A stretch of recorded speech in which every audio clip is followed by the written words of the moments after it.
everyone. Welcome to the sessions on advanced communication. This is the Unit 1 microwave devices, session 2. In this particular session, we are going to learn about the waveguides here. The contents which we are going to cover: the waveguide, types of waveguide, rectangular waveguide, circular waveguide, and the applications of the waveguides. Now you can see here, these are the some of the pictures of the waveguide here, how they will look here. This is the rectangular type of the waveguide here. You can observe here, correct? These are the some coupling devices are also there here. Therefore, these are the waveguides here. Now, what is the waveguide? That is, a waveguide is a structure that guides waves. Means in the name only, waveguide. Means it is guiding the wave. It is like the medium here, such as the electromagnetic waves, sound waves, with a minimal loss of the energy by restricting the transmission of energy to one direction only. Means whenever the signals are inserted into the waveguide, for example, if you observe here, if the signals are inserted into the waveguide here, the direction of flow of the signals is in only one direction. Since the signals are flowing in only one direction, the loss will be less here, and also they are acting as the medium here. They are acting as the medium here. Therefore, this is the waveguide. Means it is the structure that guides the waves, such as the electromagnetic waves, sound waves, with the minimal loss of the energy by restricting the transmission of energy to one direction only here. Next,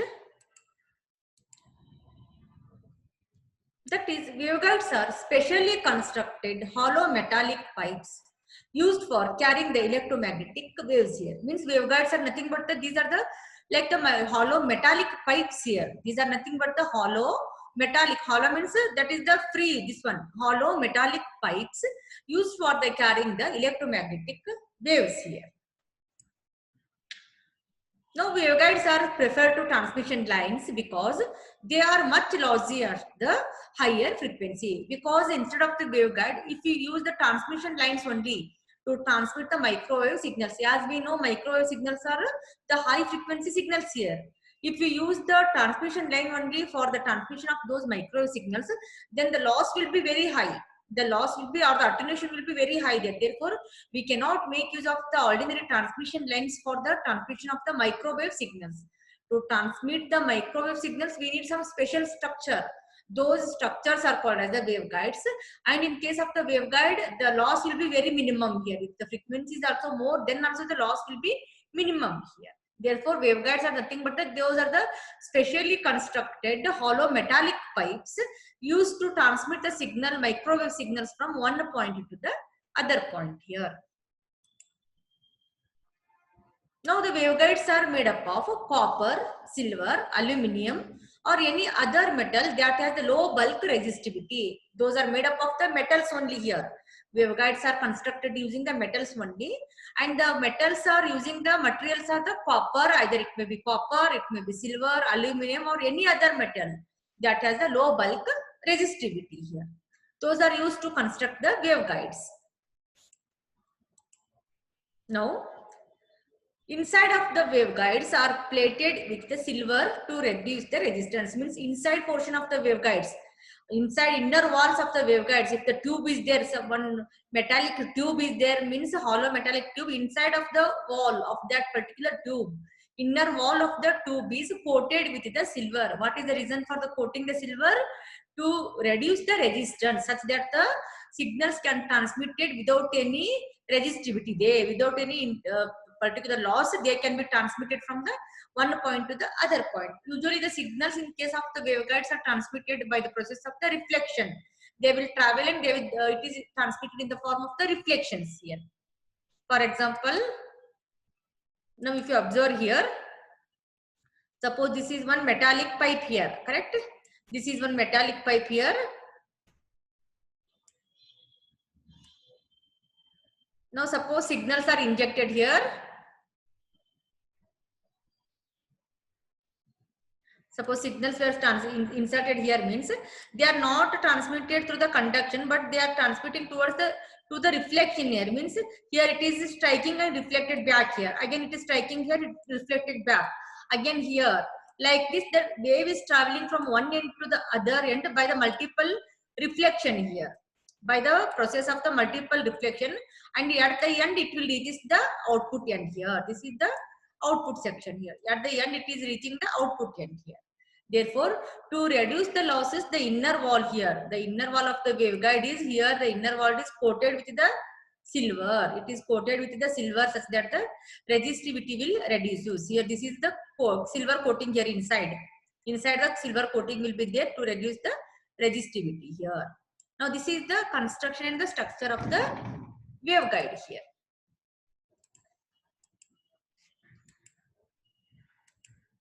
Now, importance of the waveguide. What are the importance of the waveguide? Why we need these waveguides? That is, propagation in waveguide is by reflection. As I explained, it is by the reflection instead of the conducting along them. Therefore, the power losses are low in waveguides compared to the transmission line. Since the propagation is through the multiple reflections here, it is through the multiple reflections. Therefore, it is not to the conduction. Therefore, the power losses are minimum compared to the transmission line. That is one of the important feature of the waveguide here. Next is the waveguides do not have inner conductor and supporting dielectric. That is, the waveguides are not having any inner conductor here. As we, if you consider the transmission line, will be having the two conductive paths and the in between the dielectric material will be there. But in case of the waveguide, they do not have any inner conductor and supporting dielectric. Therefore, they are simpler to manufacture. To manufacture the waveguides compared to the transmission, it is a simple process here. It is a simple process. Next one, power handling capability is 10 times more than the transmission line. If you consider the power handling capacity of the waveguides, it is 10 times more compared to the transmission lines here. Therefore, the power handling capability is 10 times more than the transmission line. This is also one of the major importance of the waveguide here. Next, if you consider the shape here, these are the some of the pictures of the waveguide. This is the rectangular type of the waveguide here. If you observe here, these are the rectangular type of the waveguides here. This is the hollow pipe here. Correct? These are the hollow pipes here. Inside the signals are injected here. And here at the other end, the signal will travels to the multiple reflection here. Now, this is the picture of the circular type of the waveguide. It is like a circular pipe here. It is like the pipe section here where the signal is entering and through the multiple reflection again the signal is leaving the other end here. Now if you consider the circular waveguide, it is less common than the rectangular waveguide. Means less commonly these are used. They have many similarities in their basic approach, although signals often use a different mode of propagation. Means the basic structure and the basic principle is same as compared to the rectangular waveguide, but only some modes are different here. This they in some applications they will go for only the circular waveguides here.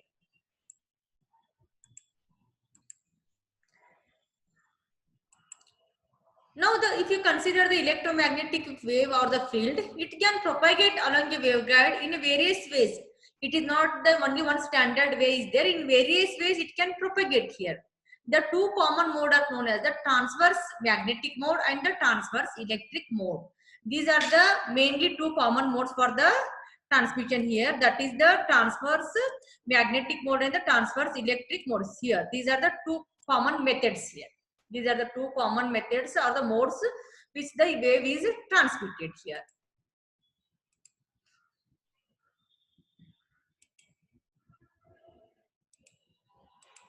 Next here, in the transverse magnetic mode or in the TM mode, the magnetic lines of flux are perpendicular to the axis of the waveguide. That is, the magnetic field is perpendicular to the axis of the waveguide here. That is called as the TM mode here. And in case of the TE mode, the electric lines are perpendicular to the axis of the waveguide. Electric lines are perpendicular to the axis of the waveguide. For example, if you consider again, Suppose this is the waveguide here.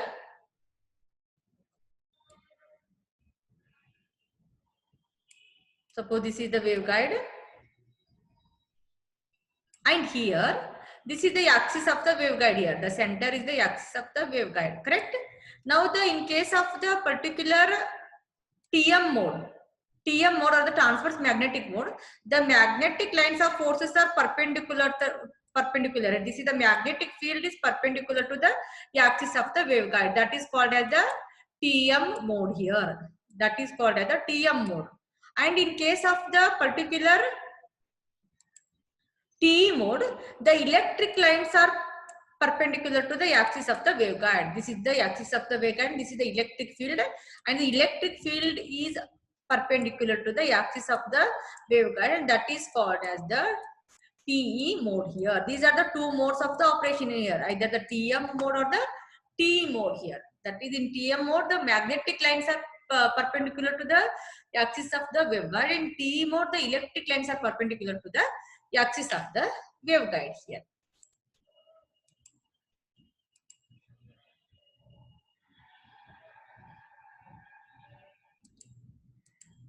Now, the either mode can provide the low loss and the high efficiency as long as the interior of the waveguide is kept clean and dry. If you are keeping the inner part of the waveguide, that is the interior section is very clean and dry here, then we can go for either mode, either TM mode or the TE mode. Both are providing the very low loss here. Both are providing the very low loss here. Next, the main characteristics of a waveguide. That is, which are the different characteristics here of the waveguide. That is, the tube wall provides the distributed inductance. If you consider the tube here, this is the waveguide. If this is the waveguide, the walls of the waveguide, they are acting as an inductor here. Therefore, they are providing the distributed inductance.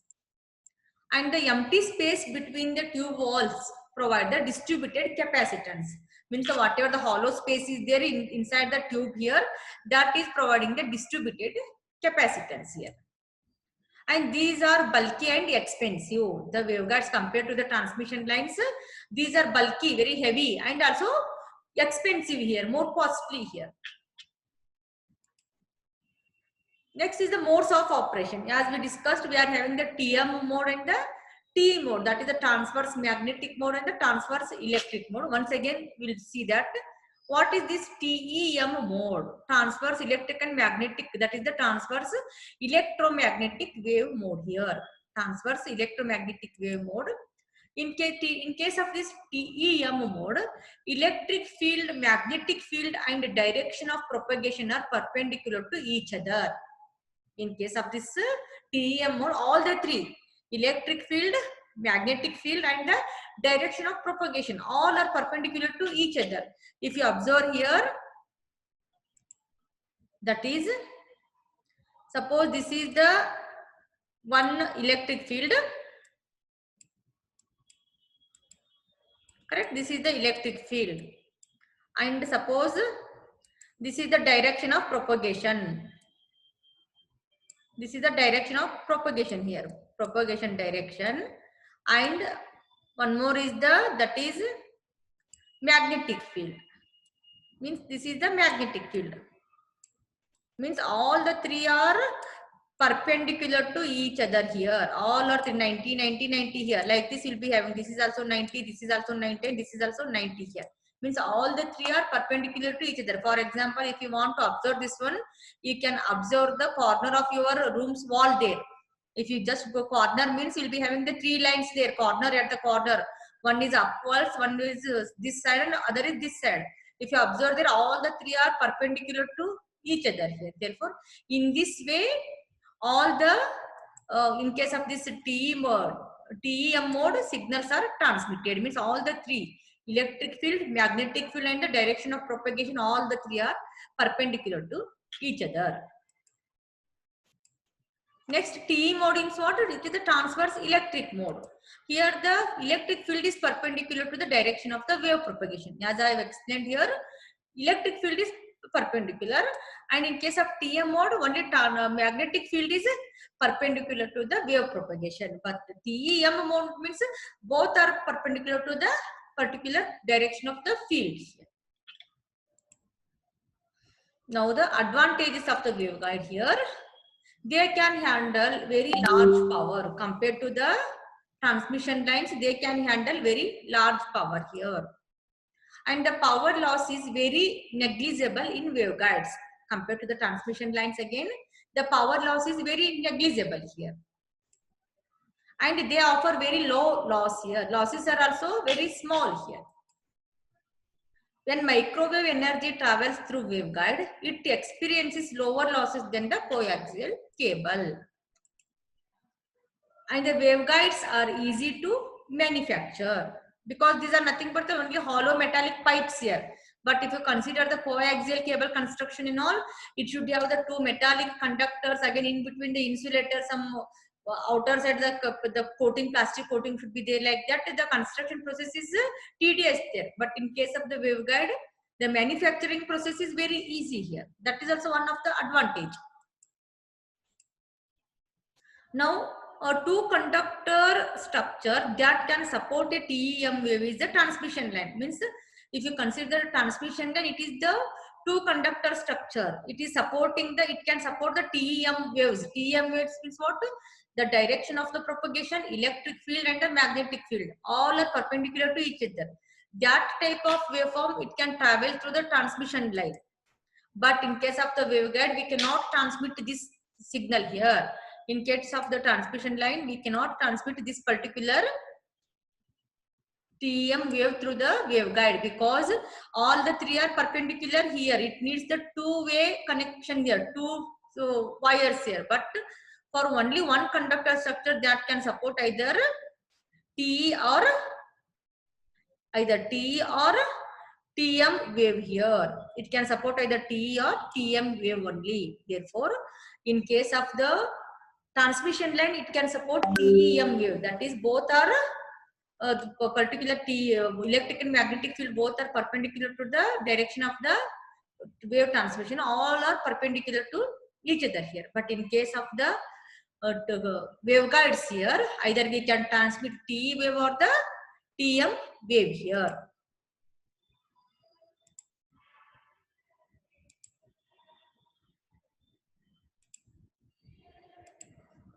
Okay, now see here, next. The transmission lines here.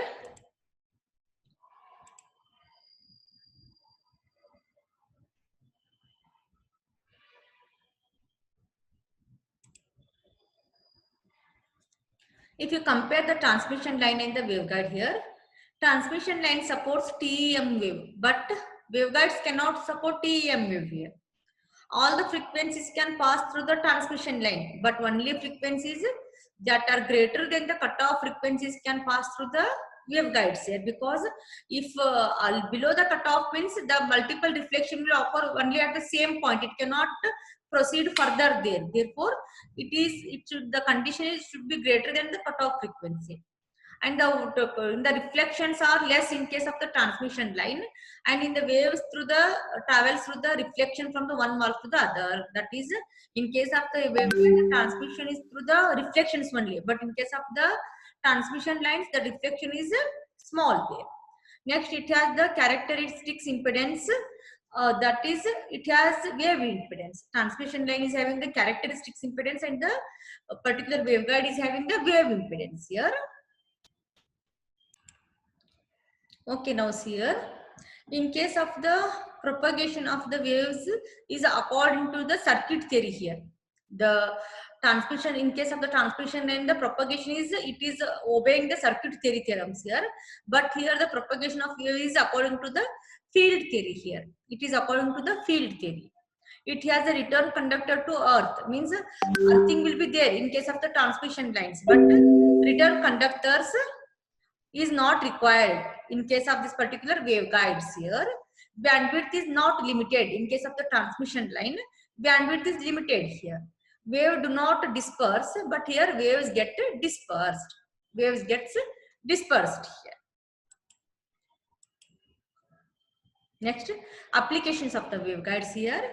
First one is at the microwave oven, a waveguide transfers power from the magnetron, where waves are formed to the cooking chamber here. That is, the waveguides are used to transfer the power from the magnetron. Magnetron is nothing but it is the microwave generating oscillator here. From that point to that particular chamber here, those waves are transmitted using the waveguides here.